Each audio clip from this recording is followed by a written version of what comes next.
2024-yil dekabr oyiga O'zbekistonda 203 ta bola o'g'irlanibdi. Google'dagi ma'lumotga qaraganda. Men tushunib turibman tam. Yaxshi niyat yarim mol, yomon narsani o'ylasang bir narsa bo'ladi, psixologiya va hokazo, lekin har bir oilada xavfsizlik protokoli bo'lishi shart, dunyo beshafqat. Bola o'g'irligi, tushunyapsizlarmi? Ya'ni odatda qanaqa bo'ladi bu narsa? Bolani chaqirishadi, "Ke o'g'lim yoki ke qizim, mana shunga qarashvor" deyshadi, mashinaga bitta soladi, olib ketdi, bola hech narsa qila olmaydi, kuchi yetmaydi. Tamom. Tushunyapsizlarmi? Misol uchun men onalarga aytaman doim.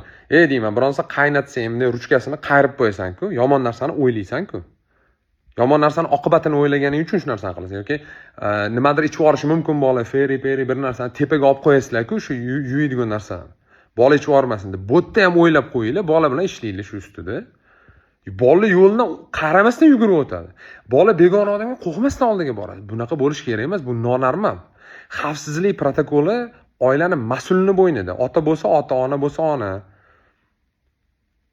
Yaxshi niyat yarim mol ekan deb endi вообще osmonni uchib yuborish kerak emas. Bolalarni logichni emotsiyasiz mana shu narsaga o'rgatishga so'kib emas, yo'q.